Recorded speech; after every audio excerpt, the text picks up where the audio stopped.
네, 잠깐 청취자 의견 하나 전해드리고 갈까요? 티라노사우루스님 반갑습니다. 최고 방송 발전 해주셨는데 끝까지 함께 해주세요.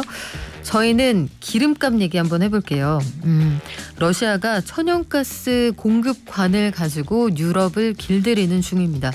이걸 무기로 사용하고 있다. EU 집행위원장이 공식 석상에서 했던 말인데 여전히 유럽은 러시아에서 천연가스가 들어올 거냐 말 거냐 노심초사하고 있는 상황이고 바이든 미국 대통령은 얼마 전에 자존심 구기고 사우디에 갔지만 원유를 더 캐내겠다 이런 합의는 얻어내지 못했습니다.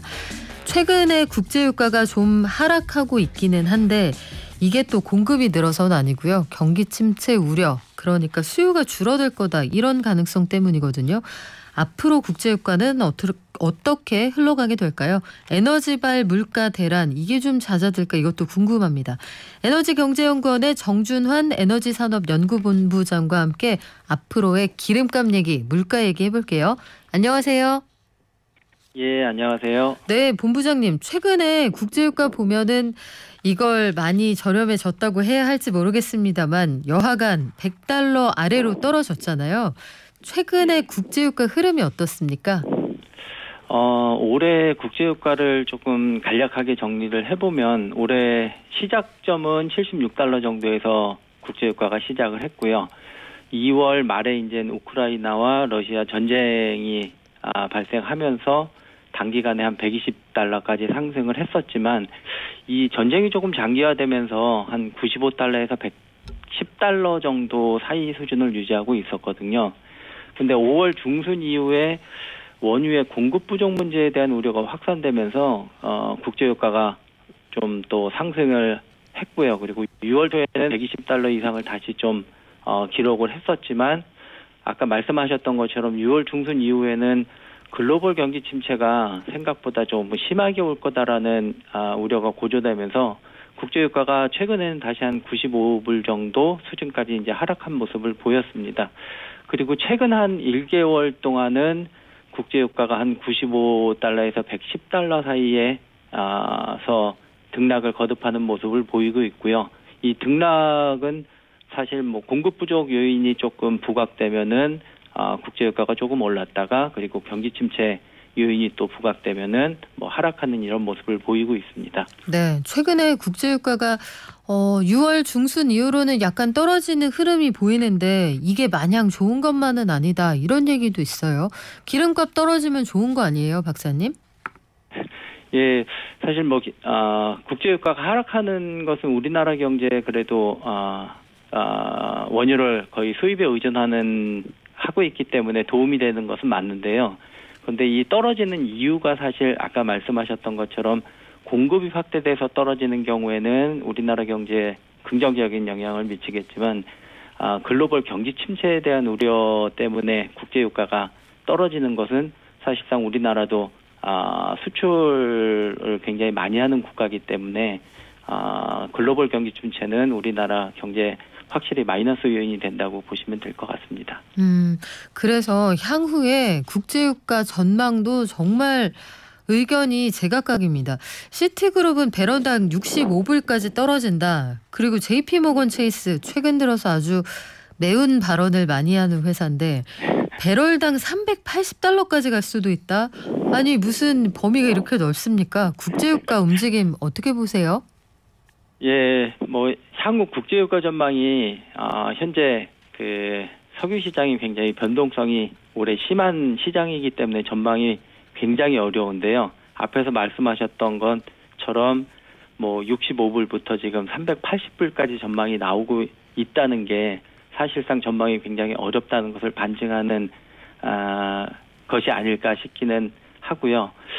시티그룹 같은 이 두 가지 보고서가 사실 굉장히 재밌는 게 7월 초라는 시점이 동일한 시점에 나왔던 보고서라는 게 굉장히 재밌고요. 시티그룹 같은 경우에는 경기 침체가 우리가 예상하고 있던 것보다 굉장히 조금 심하게 올 수 있다라는 측면을 좀 부각한 측면이 있고요.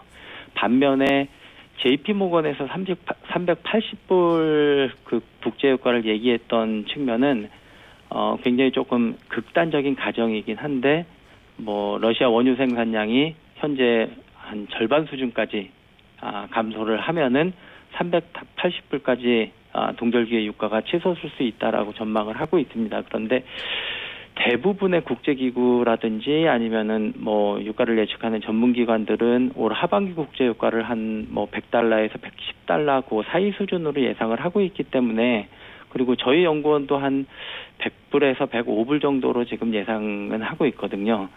그렇기 때문에 현재 상황에서 사실상 큰 변화가 없다고 하면은 100달러를 조금 상회하는 수준, 이 정도에서 유가가 움직일 것으로 예상은 하고 있고요.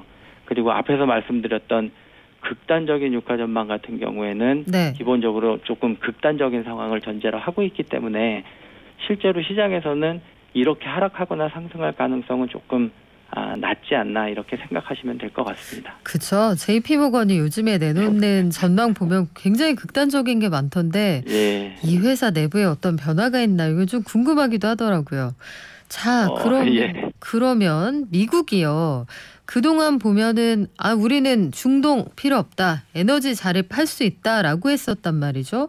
이게 트럼프 대통령 당시에 보면 셰일오일을 앞세우면서 우리는 엄청난 산유국이야 이거 자랑했었는데 지금 상황은 어떻습니까?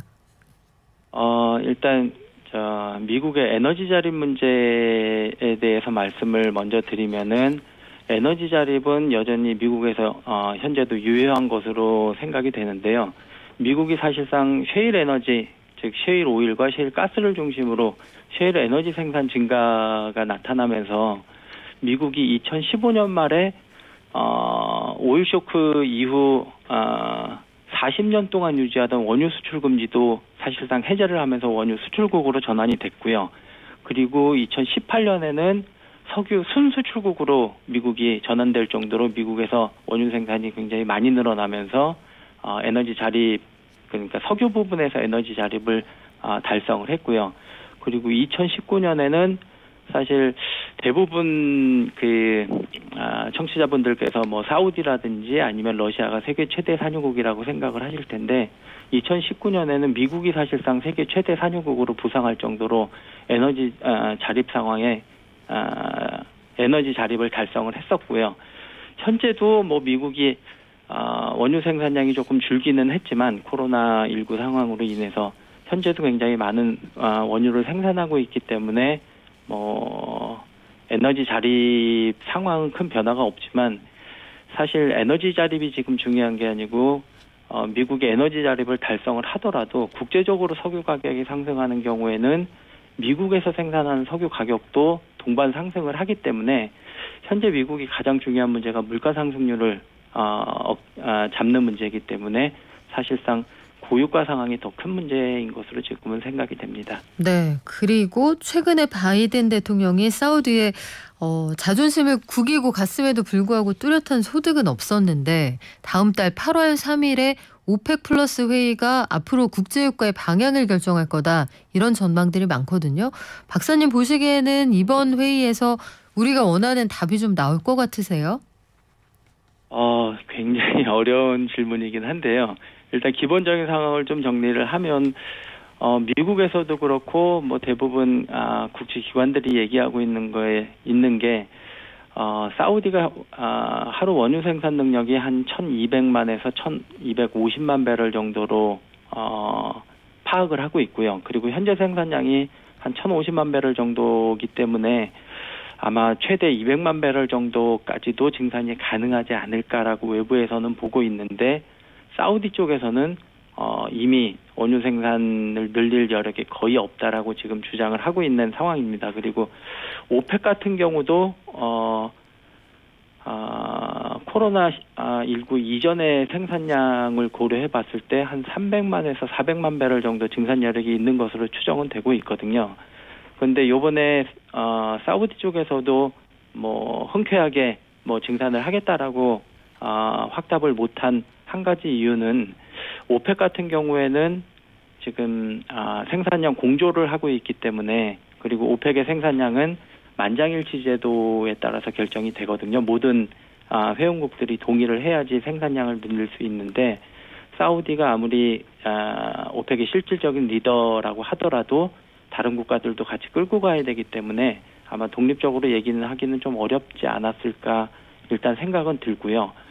그리고 요번 8월 3일 오펙 플러스 회의가 어떻게 될지는 조금 전망이 굉장히 어렵기는 한데요. 제 개인적으로는 뭐 미국에서도 아까 말씀하셨던 것처럼 자존심을 구기고 어쨌든 사우디의 화해 제스처를 보였기 때문에 사우디도 장기적으로 미국과 관계 개선을 위해서는 어느 정도 화답하는 수준, 그러니까 미국이 원하는 수준은 아니더라도 일부 증산하는 제스처라도 보이지 않을까 조심스럽게 생각은 해보고 있습니다. 그런데 이 와중에 우리가 하나 더 고민해야 할 변수가 러시아산 원유에 대한 가격 상한제를 미국이 추진하고 있단 말이에요. 여기에 각국의 동참을 유도를 하고 있는 상황인데 러시아도 또 가만히 안 있겠죠. 그렇게 되면 이게 한쪽에서 약간 증산을 해도 러시아가 생산량을 확 줄여버린다. 앞으로 상황 어떻게 전개될까요? 예, 사실 하반기에 가장 중요한 그 석유 시장에서 중요한 이슈 중에 하나가 러시아산 원유에 대한 가격 상한제일 것 같은데요. 이 제도를 간단히만 말씀을 드리면 미국에서는 일단 러시아 원유에 대한 가격 상한제를 12월까지 도입하겠다고 지금 이야기를 하고 있고요. 우리나라 같은 경우도 여기에 이제 동참하는 것으로 지금 결정이 된 것 같습니다. 가격 상한제도는 그러니까 러시아산 원유에 대해서 특정 가격을 설정을 하고요. 그 이상의 가격으로는 수입을 안 하도록 이제 유도를 하고요. 그리고 다른 국가들도 이 원유를 수입을 못하게 하기 위해서 특정 가격 이상의 러시아 원유를 운반하는 선박에 대해서 뭐 보험을 거부한다든지 하는 방식으로 지금 운영 방안이 검토가 되고 있습니다. 이러한 움직임에 대해서 러시아 쪽에서 그러니까 무조건적으로 생산량을 줄이겠다는 얘기보다는 러시아 쪽에서는 이 상한 가격이 자기들이 생산하는 비용보다 낮은 가격으로 생산이 된다고 하면 우리가 사실상 석유 공급을 보장할 수 없다라고 지금 경고를 하고 있는 상황이기 때문에 어쨌든 에너지 소비가 증가하는 동절기를 앞두고 이러한 석유 시장의 불안 요인이 굉장히 커지는 것은 맞는 것 같습니다. 그렇군요. 향후에 여러 가지 변수가 산재한 상황인데 오늘 말씀 여기까지 들을까요? 지금까지 에너지경제연구원의 정준환 에너지산업연구본부장이었습니다. 고맙습니다. 예, 고맙습니다.